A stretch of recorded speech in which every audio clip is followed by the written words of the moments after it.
말씀은 사무엘상 17장과 18장 말씀입니다. 먼저 17장입니다.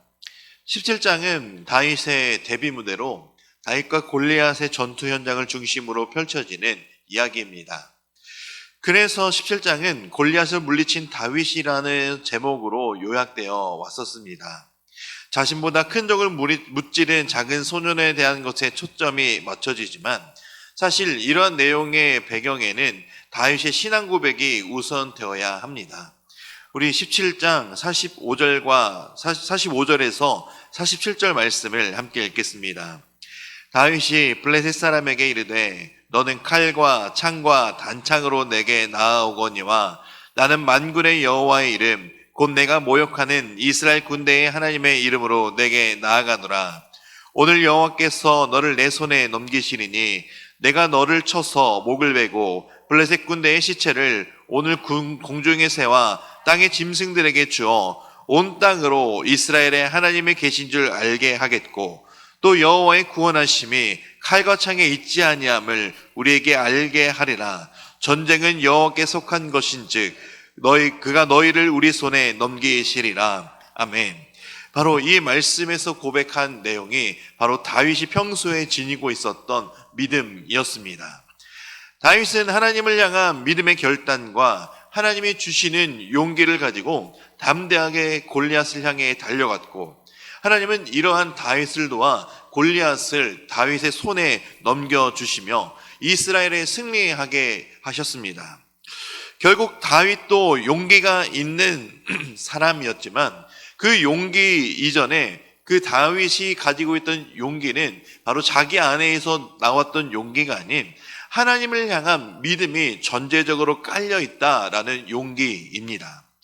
다윗처럼 우리도 하나님을 향한 믿음의 결단을 가지고 나아간다면 불가능해 보이는 일이다 할지라도 우리 앞을 가로막고 있는 커다란 벽처럼 보이는 일이다 할지라도 하나님이 우리와 함께 하신다면 하나님이 우리의 능력이 되어주신다면 불가능이 없을 것이고 해결하지 못하는 일이 없을 것을 우리는 늘 기억하며 믿어야 합니다. 나의 이름으로 나의 영광으로 나의 이름으로 나아가는 것이 아니라 만군의 여호와의 이름으로 나아갈 때 그 하나님을 믿으며 나아갈 때 하나님은 반드시 우리를 도와주실 것이고 우리를 승리의 자리로 인도하여 주실 것입니다.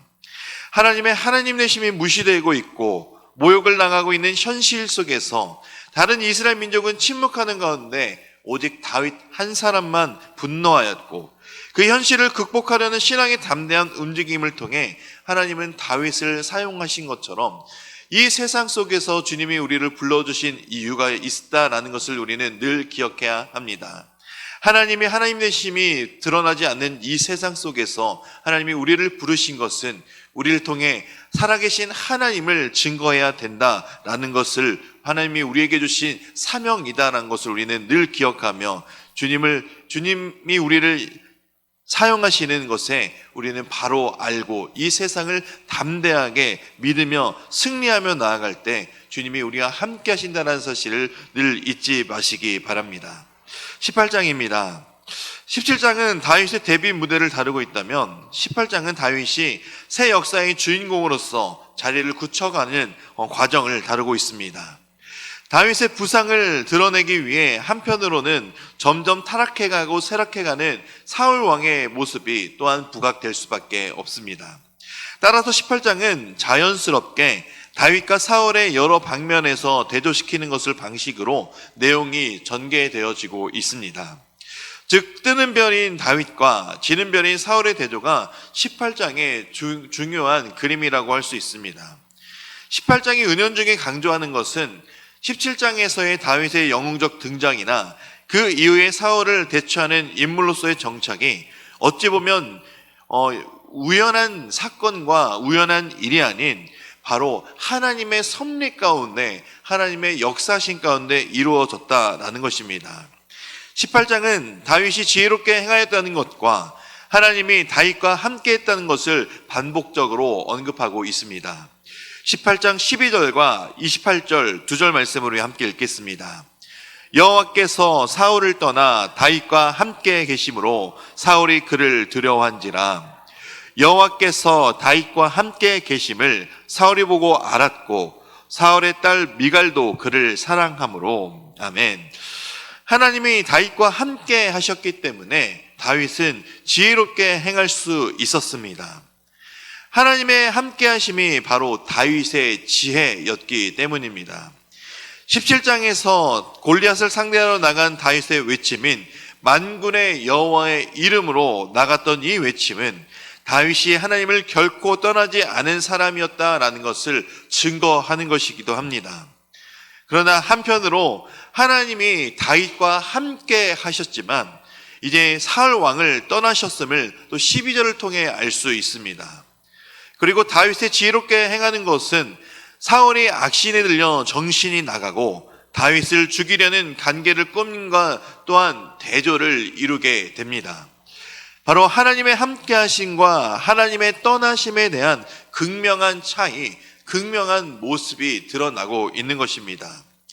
이 차이는 다윗과 사울의 인생의 행로가 완전히 바뀌어지는 것을 또한 의미하기도 합니다. 또한 하나님이 사울을 떠나 다윗과 함께 하셨다는 것은 사울의 왕권이 이제 다윗에게 넘어가고 있음을 뜻하는 암시적인 선언이기도 합니다. 그렇기 때문에 사울은 다윗을 두려워하였고 다윗을 제거하려고 하였던 것입니다. 우리 마지막으로 29절을 함께 읽겠습니다. 사울이 다윗을 더욱 두려워하여 평생에 다윗의 대적에 되니라. 아멘. 바로 이 말씀이 18장의 결론입니다.